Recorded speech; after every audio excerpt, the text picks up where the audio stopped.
Hello दोस्तों, आप सभी का स्वागत है अपने ही चैनल जीके माध्यिका पर। दोस्तों, आज के इस वीडियो में स्टेट एग्जाम 2024 के लिए पैडागोजी एंड अदर स्किल से 50 प्रश्न देखेंगे। तो दोस्तों, आपके लिए ये वीडियो काफ़ी हेल्पफुल रहेगा, इसलिए वीडियो के अंत तक देखिएगा। अगर चैनल पर नए हैं तो चैनल को सब्सक्राइब जरूर कर लीजिएगा। तो चलिए आज के वीडियो शुरू करते हैं। तो दोस्तों, पहला प्रश्न है, यदि एक छात्र एक विषय में लगातार कम अंक या ग्रेड प्राप्त करता है तब यह प्रदर्शित करता है कि ऑप्शन में दिया गया है विषय को कक्षा में अच्छे से नहीं पढ़ाया जा रहा है, छात्र को उस विषय में कोई रुचि नहीं है, वह विषय छात्र के लिए बहुत कठिन है, वह विषय छात्र के लिए अनुपयोग है। तो दोस्तों, यदि एक छात्र एक विषय में लगातार कम अंक या ग्रेड प्राप्त करता है तब यह प्रदर्शित करता है कि छात्र को उस विषय में कोई रुचि नहीं है। ठीक है, तो इसका राइट आंसर ऑप्शन बी हो जाएगा। नेक्स्ट क्वेश्चन देखते हैं। क्वेश्चन दोस्तों, समय सारणी में विषयों का वितरण किस प्रकार होना चाहिए। ऑप्शन में दिया गया है विद्यालय की सुविधा अनुसार, छात्रों का पसंद या रुचियों या मांग के अनुसार, विषय की कठिनाई के स्तर के अनुसार, कोई प्रक्रिया नहीं होनी चाहिए। तो दोस्तों, समय सारणी में विषयों का विवरण जो है किस प्रकार होना चाहिए, तो विषय की कठिनाई के स्तर के अनुसार होना चाहिए। ठीक है, तो सी इसका राइट आंसर हो जाएगा। नेक्स्ट क्वेश्चन देखते हैं। दोस्तों, क्वेश्चन है, व्याख्या देते समय कक्षा में कुछ अशांति होना पर शिक्षक को क्या करना चाहिए। ऑप्शन में दिया गया है थोड़ी देर शांत हो जाना चाहिए और फिर आगे बढ़ना चाहिए, कक्षा को छोड़ देना चाहिए, अशांति फैलाने वाले छात्रों को सजा देनी चाहिए, कक्षा में जो भी हो रहा है उसकी चिंता नहीं करनी चाहिए। तो दोस्तों, इसका राइट आंसर ऑप्शन ए हो जाएगा, थोड़ी देर शांत हो जाना चाहिए और फिर आगे बढ़ना चाहिए। ठीक है, नेक्स्ट क्वेश्चन है दोस्तों, बौद्धिक कौशल किस ज्ञान क्षेत्र के द्वारा प्रतिबंधित होते हैं। तो दोस्तों, बताना कि बौद्धिक कौशल जो है किस ज्ञान क्षेत्र के द्वारा जो है प्रतिबिंबित होते हैं। ऑप्शन में दिया गया है संज्ञानात्मक, भावात्मक, क्रियात्मक, उपयुक्त में से कोई नहीं। तो दोस्तों, इसका राइट आंसर ऑप्शन ए हो जाएगा, संज्ञानात्मक। ठीक है, नेक्स्ट क्वेश्चन देखते हैं। क्वेश्चन है, शिक्षक की अभिवृत्ति जिसका उसके शिक्षण पर प्रभाव पड़ता है, इसका संबंध किससे है। ऑप्शन में दिया गया है भावात्मक क्षेत्र से, ज्ञानात्मक क्षेत्र से, सहजात्मक क्षेत्र से, मंच चालक क्षेत्र से। तो दोस्तों, इसका राइट आंसर ऑप्शन सी हो जाएगा, सहजात्मक क्षेत्र से। ठीक है, नेक्स्ट क्वेश्चन है दोस्तों, शिक्षा मनुष्य में पहले से विद्यमान पूर्णता का अभिप्राव है, यह जो है किसके द्वारा कहा गया है। ऑप्शन में दिया गया है महात्मा गांधी के द्वारा, रविंद्रनाथ टैगोर के द्वारा, स्वामी विवेकानंद के द्वारा, श्री अरविंदो के द्वारा। तो दोस्तों, इसका राइट आंसर ऑप्शन सी हो जाएगा, स्वामी विवेकानंद के द्वारा कहा गया। ठीक है, नेक्स्ट क्वेश्चन देखते हैं। दोस्तों, क्वेश्चन निम्न में से अनुमानी या ह्यूरिस्टिक दृष्टिकोण किस पर जो है आधारित होता है। तो दोस्तों, बताना कि निम्न में से जो है अनुमानी और ह्यूरिस्टिक दृष्टिकोण जो है किस पर आधारित होता है। ऑप्शन में दिया गया कंठस्थ करना, गृह कार्य, जिज्ञासु होने की भावना से प्रेरित होना, उपयुक्त में से कोई नहीं। तो दोस्तों, इसका राइट आंसर ऑप्शन सी हो जाएगा, जिज्ञासु होने की भावना से प्रेरित होना। ठीक है, नेक्स्ट क्वेश्चन देखते हैं। क्वेश्चन शिक्षक शिक्षण सहायक सामग्री का उपयोग किस लिए करते हैं। तो दोस्तों, ऑप्शन में दिया गया शिक्षण को मनोरंजन बनाने के लिए, छात्रों को ग्रहण शक्ति को बढ़ाने के लिए, छात्रों का ध्यान आकर्षित करने के लिए, छात्रों को शिष्ट बनाने के लिए। तो दोस्तों, शिक्षक शिक्षण सहायक सामग्री का उपयोग जो है किस लिए करते हैं, तो छात्रों के ग्रहण शक्ति को बढ़ाने के लिए। ठीक है, तो इसका राइट आंसर ऑप्शन बी हो जाएगा। नेक्स्ट क्वेश्चन देखते हैं। दोस्तों, क्वेश्चन है सीखने का उपयुक्त अर्थ है। तो दोस्तों, सीखने का उपयुक्त अर्थ क्या है। ऑप्शन में दिया गया ज्ञान का समावेश, व्यवहार का परिमार्जन, व्यक्तिक समायोजन, कौशलों का अधिग्रहण। तो दोस्तों, इसका राइट आंसर ऑप्शन बी हो जाएगा, व्यवहार का परिमार्जन। ठीक है, नेक्स्ट क्वेश्चन है समस्या समाधान विधि में द्वितीय चरण कौन सा है। तो दोस्तों, बताना कि समस्या समाधान विधि में द्वितीय चरण कौन सा है। ऑप्शन में दिया गया परिकल्पना जांच, समस्या की पहचान एवं परिभाषा, सारांश, परिकल्पना निर्माण। तो दोस्तों, इसका राइट आंसर ऑप्शन डी हो जाएगा, परिकल्पना निर्माण। ठीक है, नेक्स्ट क्वेश्चन देखते हैं। क्वेश्चन निम्नलिखित में से विषयों का सबसे प्रत्यक्ष अनुभव यही है। तो दोस्तों, बताना कि निम्नलिखित में से विषयों का सबसे प्रत्यक्ष अनुभव क्या है। ऑप्शन में दिया गया है चलचित्र, दृश्य प्रतीक, प्रदर्शन, क्षेत्र भ्रमण। तो दोस्तों, इसका राइट आंसर ऑप्शन डी हो जाएगा, क्षेत्र भ्रमण। ठीक है, नेक्स्ट क्वेश्चन देखते हैं।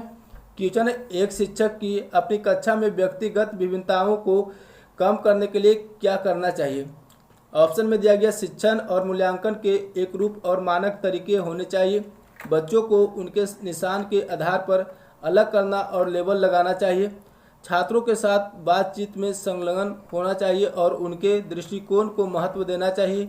अपने छात्रों पर कठोर नियम लगाना चाहिए। तो दोस्तों इसका राइट आंसर ऑप्शन सी हो जाएगा, छात्रों के साथ बातचीत में संलग्न होना चाहिए और उनके दृष्टिकोण को महत्व देना चाहिए। ठीक है, नेक्स्ट क्वेश्चन देखते हैं। क्वेश्चन सीखने की गति निर्भर करती है।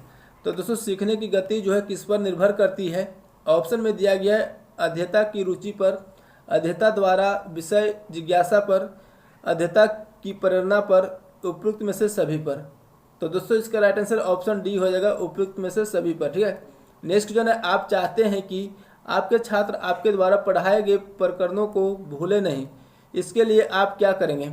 ऑप्शन में दिया गया गृह कार्य देंगे, पुरानी जानकारी दोहराएंगे, नवीन परिस्थितियों में अर्जित ज्ञान का प्रयोग करेंगे, उपयुक्त सभी। तो दोस्तों इसका राइट आंसर ऑप्शन डी हो जाएगा, उपयुक्त सभी। ठीक है, नेक्स्ट क्वेश्चन देखते हैं। क्वेश्चन दोस्तों जीवन पर्यंत शिक्षा का अवधारणा देती है कि ऑप्शन में दिया गया कहीं भी किसी तरह किसी समय अनुभवों से शिक्षा मिल रही है, एक विश्वविद्यालय उपाधि प्राप्त करने हेतु आयु सीमा से मुक्ति, पूर्ण जीवन यापन के लिए शिक्षा, सभी आयु के लोगों को शिक्षा देने के लिए कार्यक्रम।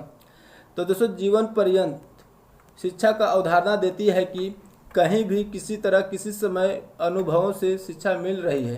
तो ये इसका राइट आंसर हो जाएगा। नेक्स्ट क्वेश्चन देखते हैं। क्वेश्चन है, परिवार बच्चे को शिक्षा देता है।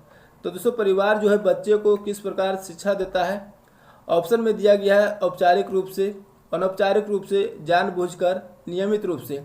तो दोस्तों परिवार बच्चे को शिक्षा देता है अनौपचारिक रूप से। ठीक है, तो बी इसका राइट आंसर हो जाएगा।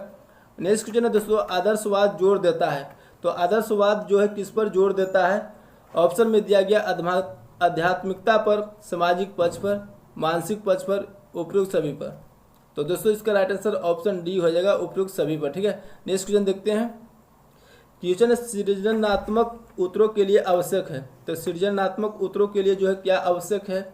ऑप्शन में दिया गया है विषय वस्तु मुक्त आधारित प्रश्न, एक अत्यंत अनुशासित कक्षा, प्रत्यक्ष शिक्षण अधिगम एवं प्रश्न। तो दोस्तों इसका राइट आंसर ऑप्शन बी हो जाएगा, मुक्त आधारित प्रश्न। ठीक है, नेक्स्ट क्वेश्चन है दोस्तों, मानव चिंतन में तर्क का आरंभ होता है। तो मानव चिंतन में जो है तर्क का आरंभ जो है किस अवस्था में होता है? ऑप्शन में दिया गया है शैशवावस्था, बाल्यावस्था, किशोरावस्था, सभी में। तो दोस्तों इसका राइट आंसर ऑप्शन बी हो जाएगा, बाल्यावस्था में। ठीक है, नेक्स्ट क्वेश्चन देखते हैं। क्वेश्चन है, कौन सा शिक्षण साधन दृश्य साधन नहीं है? तो दोस्तों बताना है कि कौन सा शिक्षण साधन जो है दृश्य साधन नहीं है। ऑप्शन में दिया गया है श्यामपट, रेखा चित्र, मुख चित्र, रेडियो। तो दोस्तों इसका राइट आंसर ऑप्शन डी हो जाएगा, रेडियो शिक्षण साधन जो है दृश्य साधन नहीं है। रेडियो जो है श्रव्य साधन है। ठीक है, शिक्षा साधन का श्रव्य साधन है। ठीक है, नेक्स्ट क्वेश्चन है दोस्तों, सर्वप्रथम बुद्धि परीक्षण का निर्माण किसने किया? ऑप्शन में दिया गया साइमन और बीने, थॉर्नडाइक, टर्मैन, गिरफोर्ड। तो दोस्तों सर्वप्रथम जो है बुद्धि परीक्षण का निर्माण किसने किया? साइमन और बीने ने किया। ठीक है, ये इसका राइट आंसर हो जाएगा। नेक्स्ट क्वेश्चन देखते हैं। क्वेश्चन है, यदि बच्चों अंतः व्यक्तिगत संबंधों का पुनर्स्थापना करनी है तो शिक्षक को चाहिए कि वह, ऑप्शन में दिया गया उन्हें खेलने के लिए स्वतंत्र छोड़ दे, उनकी आर्थिक स्थिति को ध्यान में रखे, वाद विवाद का पर्याप्त अवसर दे, उनके सामाजिक संवेगात्मक विकास का अध्ययन करे तथा अंतर व्यक्तिक संबंधों की ओर प्रेरित करे। तो दोस्तों इसका राइट आंसर ऑप्शन डी हो जाएगा, उनके सामाजिक संवेगात्मक विकास का अध्ययन करे तथा अंतर व्यक्तिक संबंधों की ओर प्रेरित करे। ठीक है, नेक्स्ट क्वेश्चन देखते हैं। क्वेश्चन निम्नलिखित विचारकों में से कौन शिक्षा का मानव निर्माण की प्रक्रिया के रूप में स्वीकार किया है? ऑप्शन में दिया गया है महात्मा गांधी, रविंद्रनाथ टैगोर, अरविंदो, विवेकानंद। तो दोस्तों इसका राइट आंसर ऑप्शन डी हो जाएगा, विवेकानंद। ठीक है, नेक्स्ट क्वेश्चन है दोस्तों, मानव व्यवहार का विकास किस पर निर्भर करता है? तो मानव व्यवहार का विकास जो है किस पर निर्भर करता है? ऑप्शन में दिया गया है परिवार और परिवेश दोनों, इनमें से कोई नहीं। तो दोस्तों मानव व्यवहार का विकास जो है परिवार और परिवेश दोनों पर निर्भर करता है। ठीक है, तो सी इसका राइट आंसर हो जाएगा। नेक्स्ट क्वेश्चन देखते हैं।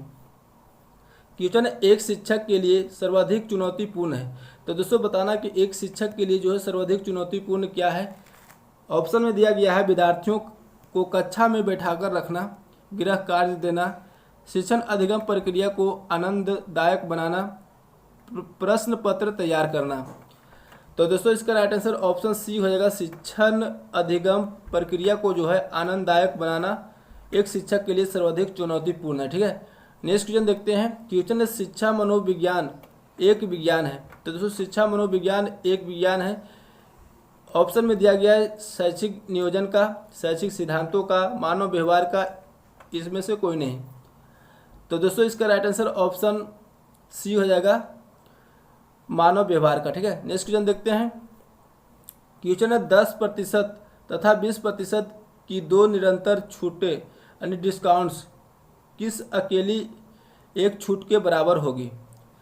तो दोस्तों दो जो है निरंतर यानी लगातार छूट दिया गया है 10% और 20%, तो एक अकेली छूट किसके बराबर होगी बताना है। ठीक है, तो दोस्तों इसको हम कैसे बनाएंगे, तो इसका ट्रिक होता है अगर दोनों छूट दिया जाएगा तो a + b - ab बटा 100 करेंगे। ठीक है, a और b का वैल्यू लेंगे, a का लेंगे 10 और b का भी लेंगे 20। ठीक है, तो a का 10 लेंगे, b का 20 माइनस 10 गुने 20 करेंगे 200 हो जाएगा बटा 100। 2 शून्य से 2 शून्य कट गया।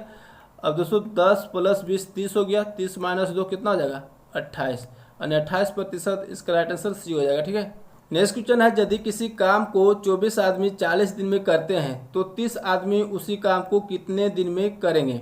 यहाँ पर दोस्तों क्वेश्चन में दिया गया है कि 24 आदमी जो है 40 दिन में किसी काम को करता है, 30 आदमी उसी काम को कितने दिन में करेगा बताना है। ठीक है, तो दोस्तों MDH की फार्मूला पर बनाएंगे। ठीक है, तो M1D1, ठीक है, M1D1 लेंगे बराबर M2D2।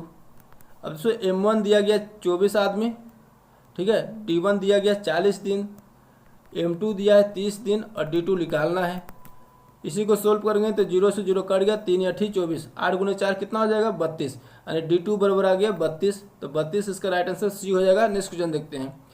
क्वेश्चन दोस्तों भारत में जनसंख्या वृद्धि की दर किस दशक में सबसे कम रही है। तो दोस्तों बताना कि भारत में जो है जनसंख्या वृद्धि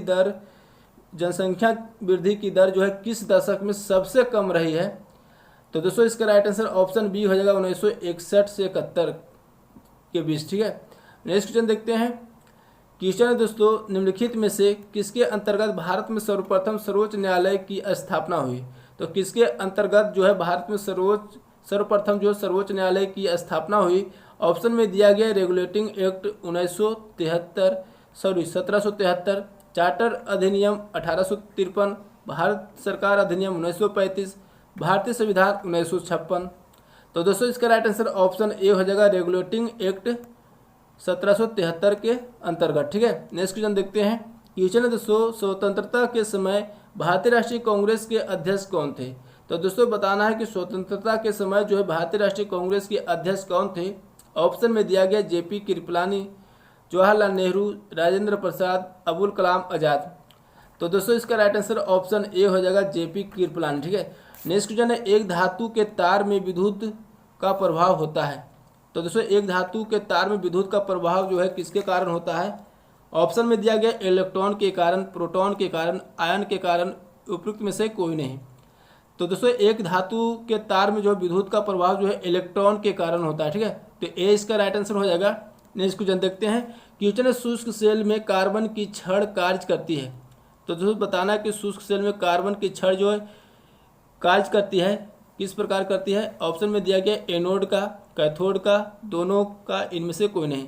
तो दोस्तों शुष्क सेल में कार्बन की छड़ का कार्य जो है एनोड का करती है। ठीक है, तो इसका राइट आंसर ऑप्शन ए हो जाएगा। नेक्स्ट क्वेश्चन देखते हैं। दोस्तों क्वेश्चन है नाभिकीय क्रियाओं में किसका उपयोग ईंधन के रूप में होता है। तो दोस्तों बताना कि नाभिकीय क्रियाओं में किसका उपयोग जो है ईंधन के रूप में होता है। ऑप्शन में दिया गया यूरेनियम, रेडियम, भारी जल, ड्यूटेरियम। तो दोस्तों ए इसका राइट आंसर हो जाएगा यूरेनियम। ठीक है, नेक्स्ट क्वेश्चन है गाड़ी के रेडिएटर में जल का प्रयोग किस कारण से किया जाता है। ऑप्शन में दिया गया इसका निम्न घनत्व के कारण, उच्च विशिष्ट घनत्व के कारण, निम्न क्वथनांक के कारण, आसानी से उपलब्धता के कारण। तो दोस्तों इसका राइट आंसर ऑप्शन बी हो जाएगा, उच्च विशिष्ट घनत्व के कारण किया जाता है। ठीक है, नेक्स्ट क्वेश्चन देखते हैं। क्वेश्चन है मायोपिया से क्या तात्पर्य है। तो दोस्तों बताना कि मायोपिया से जो है क्या तात्पर्य है, यानी मायोपिया जो है किससे संबंधित है। ऑप्शन में दिया गया दीर्घ दृष्टि से, निकट दृष्टि दोष से, वर्धानता से, रतौंधी से। तो दोस्तों इसका राइट आंसर बी हो जाएगा, निकट दृष्टि दोष से। ठीक है। अब दोस्तों मायोपिया यानी निकट दृष्टि दोष को दूर करने के लिए किस लेंस का प्रयोग करते हैं, तो अवतल लेंस का प्रयोग करते हैं। ठीक है, अवतल लेंस का प्रयोग करते हैं। ठीक है। और दीर्घ दृष्टि दोष किससे संबंधित है, तो हाइपरमेट्रोपिया। ठीक है, दीर्घ दृष्टि दोष हाइपरमेट्रोपिया से संबंधित है। और दीर्घ दृष्टि दोष को दूर करने के लिए उत्तल लेंस का प्रयोग करते हैं, उत्तल लेंस का प्रयोग करते हैं। ठीक है, तो ध्यान रखिएगा। नेक्स्ट क्वेश्चन देखते हैं। क्वेश्चन दोस्तों पौधे किस विधि से भोजन का निर्माण करते हैं। तो दोस्तों बताना कि पौधे जो किस विधि से भोजन का निर्माण करते हैं। ऑप्शन में दिया गया परासरण, प्रकाश संश्लेषण, अवशोषण, संचरण। तो दोस्तों 20 का राइट आंसर हो जाएगा प्रकाश संश्लेषण। ठीक है। नेक्स्ट क्वेश्चन देखते हैं। क्वेश्चन निम्नलिखित प्रश्न में दिए गए विकल्पों में से लुप्त अंक ज्ञात कीजिए। तो लुप्त अंक बताना यहाँ पर क्या आएगा। ठीक है, तो दोस्तों इसको हम कैसे बनाएंगे, तो फर्स्ट कॉलम में देखते हैं। तो फर्स्ट कॉलम में देखेंगे अगर 5 का क्यू और 2 का स्क्वायर करते हैं तो कितना होता है, 5 का क्यू 125 और 2 का स्क्वायर 4, कितना हो गया 129। तो 129 आ गया। इसी प्रकार दोस्तों इसको बनाएंगे। ठीक है, 6 का क्यू करेंगे और 7 का स्क्वायर करेंगे। तो 6 का क्यू कितना होता है 216 और 7 का स्क्वायर 49, दोनों को जोड़ेंगे तो 265 हो जाएगा। ठीक है, तो 265 सी इसका राइट आंसर हो जाएगा। नेक्स्ट क्वेश्चन देखते हैं। दोस्तों क्वेश्चन है किसी विशिष्ट कोड भाषा में ओशियन को इस प्रकार लिखा जाता है, तो इस कोड भाषा में रिवर को किस प्रकार लिखा जाएगा। तो ओशियन को दोस्तों इस प्रकार लिखा गया है, रिवर को किस प्रकार लिखा जाएगा बताना। ठीक है, तो यहाँ पर दोस्तों अगर ओ और पी में देखते हैं तो ओ पी यानी +1 करते हैं। ठीक है, तो ओ पी आता है, ओ के बाद पी। सी और ई में देखेंगे तो सी डी ई यानी +2 करने पर। ठीक है, इसी प्रकार ई और एच में देखते हैं ई एफ जी एच +3 करने पर। तो दोस्तों इसी प्रकार आगे बढ़ेगा 1 2 3 4। ठीक है, तो इसी प्रकार इसको लेंगे तो आर को लेंगे तो आर के बाद +1 करेंगे तो आर एस हो जाएगा। आई का देखेंगे +2 करेंगे तो आई जे के हो जाएगा। फिर भी का देखेंगे तो भी का +3 करेंगे तो भी डब्ल्यू एक्स वाई हो जाएगा। ठीक है, तो इसी प्रकार दोस्तों आगे लेंगे तो बी इसका राइट आंसर हो जाएगा। ठीक है, नेक्स्ट क्वेश्चन देखते हैं। क्वेश्चन दोस्तों यदि एस गुना का सूचक है, भी घटाने का सूचक है, एम जोड़ का सूचक है, एल भाग का सूचक है, तो इसका वैल्यू क्या होगा बताना। ठीक है, तो 36 दिया गया है। एल जो है किसका सूचक है, तो एल जो है भाग का, तो भाग करेंगे भाग 9। फिर एस है तो एस जो है गुना का है, एस जो है गुना का है तो गुना करेंगे 8। भी जो है घटाने का है तो घटाव करेंगे 7। एम जो है जोड़ का है, जोड़ 5 करेंगे। अब इसी को सोल्व करेंगे 9 चौक 36, 4 आ गया और 4 गुने 8 32 हो गया। 32 -7 +5। ठीक है, तो इसी को सोल्व करेंगे दोस्तों कितना आ जाएगा, तो 30 आ जाएगा। ठीक है, तो 30 इसका राइट आंसर डी हो जाएगा। नेक्स्ट क्वेश्चन देखते हैं। क्वेश्चन है किसी परीक्षा में अधिकतम अंक का 900 है, एक छात्र को अधिकतम अंक का 33% मिलने पर वह 45 अंकों से अनुत्तीर्ण हो जाता है, तो उत्तीर्णांक कितना होगा, उत्तीर्ण अंक कितना होगा बताना। ठीक है, तो यहाँ पर दोस्तों 900 जो दिया गया अधिकतम अंक दिया गया। ठीक है, और अधिकतम अंक का जो है 33% एक छात्र को मिला और 45 अंक से अनुत्तीर्ण हो गया। अगर दोस्तों 45 अंक इसमें जोड़ देंगे तो उत्तीर्ण अंक निकल जाएगा। ठीक है, तो अधिकतम अंक कितना है 900 है, का 33% तो गुने 33%, 33/100। और 45 अंक से अनुत्तीर्ण हो गया तो अगर 45 अंक इसमें और जोड़ देंगे तो उत्तीर्ण अंक निकल जाएगा। अब इसी को सोल्व करेंगे, 0 से 0 कट गया तो 9 × 27, 9 × 27, 28 × 29 +45।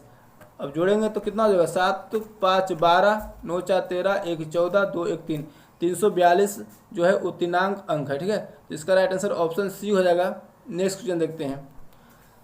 दोस्तों क्वेश्चन है शिक्षा के दर्शन का कौन सा संप्रदाय डार्विन के विकासवाद के सिद्धांत से निकटता जताएगा। ऑप्शन में दिया गया प्रयोजनवाद, आदर्शवाद, प्राकृतिकवाद, इनमें से कोई नहीं। तो दोस्तों इसका राइट आंसर सी हो जाएगा प्राकृतिकवाद। ठीक है, नेक्स्ट क्वेश्चन है भारतीय संविधान में निम्न में से किस अनुच्छेद के अनुसार 6 से 14 वर्ष के बालकों की शिक्षा एक मौलिक अधिकार है। ऑप्शन में दिया गया है अनुच्छेद 45, अनुच्छेद 42, अनुच्छेद 21 से अनुच्छेद 51 है। तो सी इसका राइट आंसर हो जाएगा अनुच्छेद 21 से। ठीक है, नेक्स्ट क्वेश्चन देखते हैं। क्वेश्चन है अधिगम का सिद्धांत प्रतिपादित करने में कोहलर किस जानवर पर प्रयोग किया। ऑप्शन में दिया गया है एल्बर्ट नामक एक बंदर पर, एल्बर्ट नामक एक चिंपांजी पर, सुल्तान नामक एक बंदर पर, सुल्तान नामक एक चिंपांजी पर। तो डी इसका राइट आंसर हो जाएगा सुल्तान नामक एक चिंपांजी पर। ठीक है, नेक्स्ट क्वेश्चन देखते हैं। निम्न में से कौन निरंतर शिक्षा से संबंधित नहीं है। तो कौन जो है निरंतर शिक्षा से संबंध नहीं है। ऑप्शन में दिया गया है विद्यालय, पुस्तकालय, धर्म, शिक्षण, विधियाँ। तो दोस्तों धर्म जो है निरंतर शिक्षा से संबंध नहीं है। ठीक है, तो सी इसका राइट आंसर हो जाएगा। नेक्स्ट क्वेश्चन देखते हैं। दोस्तों क्वेश्चन है शिक्षण व्यवसाय चुनौतीपूर्ण है क्योंकि। ऑप्शन में दिया गया इसके लिए लंबे अध्ययन की आवश्यकता होती है, इस व्यवसाय में व्यक्ति का विभिन्न नियमों का पालन करना होता है, इस व्यवसाय में प्रत्येक शिक्षक को अपनी कक्षा के लिए अच्छे परीक्षा परिणाम देने होते हैं, व्यक्ति को प्रत्येक बार छात्रों के असंख्य मनोवैज्ञानिक जरूरतों के अनुरूप परिवर्तित होना पड़ता है। तो दोस्तों इसका राइट आंसर ऑप्शन डी हो जाएगा। शिक्षण व्यवसाय चुनौतीपूर्ण है क्योंकि व्यक्ति को प्रत्येक बार छात्रों के असंख्य मनोवैज्ञानिक जरूरतों के अनुरूप परिवर्तित होना पड़ता है। ठीक है, नेक्स्ट क्वेश्चन देखते हैं। क्वेश्चन शिक्षण अधिगम के अतिरिक्त विद्यालयों में कई कार्यक्रमों का आयोजन किया जाता है, एक शिक्षक के रूप में इस संबंध में आपकी क्या प्रतिक्रिया है। ऑप्शन में दिया गया वे सभी पाठ सहगामी गतिविधियां समय की बर्बादी है, यह गतिविधियां छात्रों के सर्वांगीण विकास के लिए आवश्यक है, इन गतिविधियों के माध्यम से विद्यालय में शिक्षकों को भी सक्रिय रखा जा सकता है, विद्यालय को अलग अलग प्रकार की प्रतियोगी गतिविधियों का आयोजन अवश्य करना चाहिए। तो दोस्तों इसका राइट आंसर ऑप्शन बी हो जाएगा, ये गतिविधियां छात्रों के सर्वांगीण विकास के लिए आवश्यक है। ठीक है, नेक्स्ट क्वेश्चन देखते हैं। क्वेश्चन है पाठ्य योजना निर्माण के दौरान शिक्षक को किसे मुख्य निर्णायक तथ्य के रूप में ध्यान में रखना चाहिए। ऑप्शन में दिया गया कक्षा के माध्यम छात्रों को भी पाठ्य योजना से लाभान्वित होना चाहिए, शिक्षण उद्देश्य प्राप्त हो, पाठ्यक्रम के लक्ष्य प्राप्त हो, इनमें से सभी। तो दोस्तों इसका राइट आंसर ऑप्शन डी हो जाएगा, इनमें से सभी। ठीक है, नेक्स्ट क्वेश्चन देखते हैं। दोस्तों क्वेश्चन है आपकी कक्षा का एक छात्र गुप्त रूप से आपको सूचित करता है कि आपकी कक्षा के 3 छात्र अक्सर परीक्षा के दौरान एक दूसरे की उत्तर पुस्तिकाओं से नकल करते हैं, वह आपको उन छात्रों के नाम भी देता है, यह सूचना पाकर आपकी प्रतिक्रिया क्या होगी। ऑप्शन में दिया गया है आप दी गई सूचना पर कोई ध्यान नहीं देंगे, आप उन 3 छात्रों को पसंद करेंगे, आप उन 3 छात्रों को फटकारेंगे, आप यह सोचेंगे कि उस छात्र ने आपको यह सूचना क्यों दी।